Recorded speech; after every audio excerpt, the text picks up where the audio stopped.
Welcome to another episode of Robed Ramen Randoms. My name's Redacted, and here with me I have a brand new flavor that I've never ever had before ever, a Thai peanut flavor from Thai Kitchen. Now, if we take a look on the box here, there isn't really a whole lot. All we can see is that the noodle cart that the noodles are in looks nothing like the box that the noodles are actually in, but that is common with most ramens. And the last time I had a Thai Kitchen was a few months back. I remember it tasted very similar to what the Simply Asia noodles taste like. I'm not sure if that's super important, but I decided I'd just bring it up. So without further ado, I'm very excited to cook this, I'm very excited to eat this, and I'm very excited to rate this. Let's head into the kitchen. So I went ahead and did the liberty of removing the carton and cutting off the plastic, because you guys have already seen me do that before. We have two toppings, vegetable toppings and garnish, which look basically the exact same as the Simply Asia ones.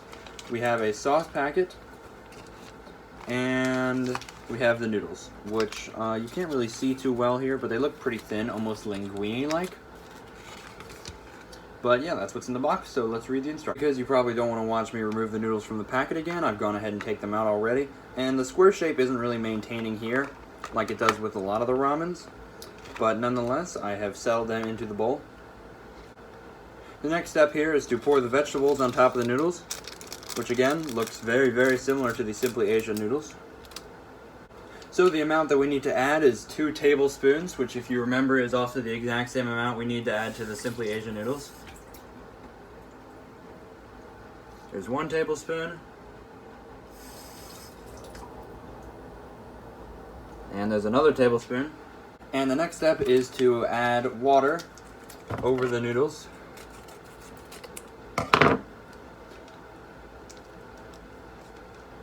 Come on.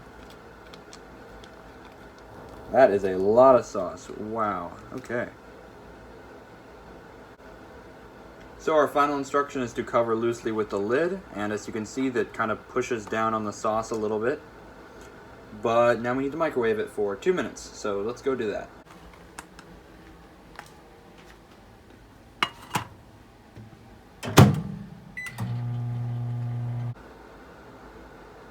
So surprisingly, the step here is to actually stir these guys before we add the toppings.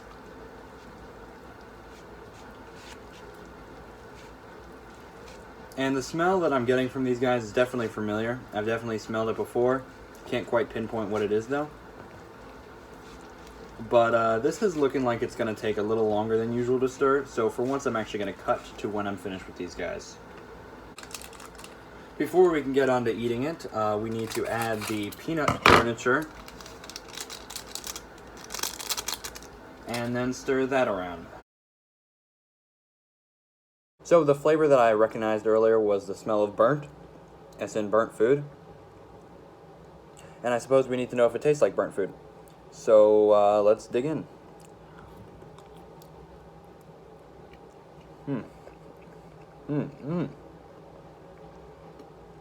Wow.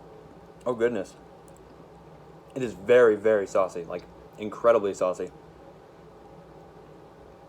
And there's a little bit of a kick for Thai peanut, not gonna lie. It is incredibly saucy though,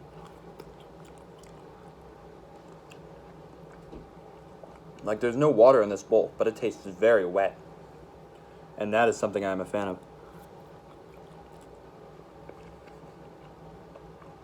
Yeah, this is good stuff. I like this. I'll come back to you guys, but so far this is good.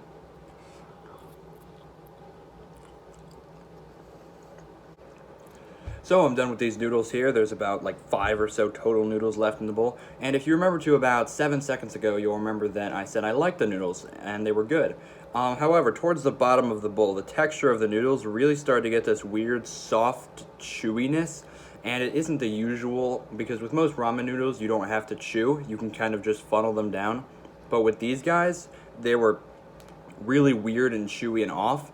And it was like soft enough that you could bite into them, but like chewy enough that it was difficult to like eat them comfortably. It's like every time I took a bite, yeah, this tastes good, but it just kind of feels a little off in my mouth. And the sauce was good, yes, but the noodle texture was really what's off-putting here. And it's not that I wouldn't eat this again, it's just that I probably won't eat this again. The texture is really what's throwing me off here. I'd love to put this sauce on something else, but the texture here, it really doesn't work for me. But that's enough reviewing jargon before we get to the final verdict, so let's go ahead and drink some milk and end this episode.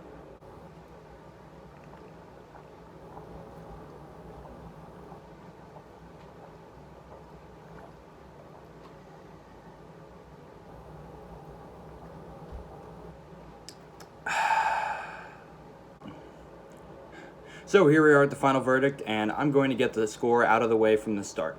This ramen gets a 6 out of 10. The flavor was good, but the texture was very, very off towards the bottom, and though the first half was quite enjoyable, I don't really feel like eating half a ramen and liking it, and eating another half of a ramen and disliking it, so I'm going to give it a 6 out of 10. Of course, the good was more good than the bad was bad, but that doesn't mean that the bad wasn't bad. So we're going to give this a 6 out of 10 due to a bad texture. And if you're wondering why the sauce packets and sauce and noodles and everything about this looked and tasted so similar to the Simply Asia, that's because they have the same parent company of McCormick, and you can Google that if you don't believe me.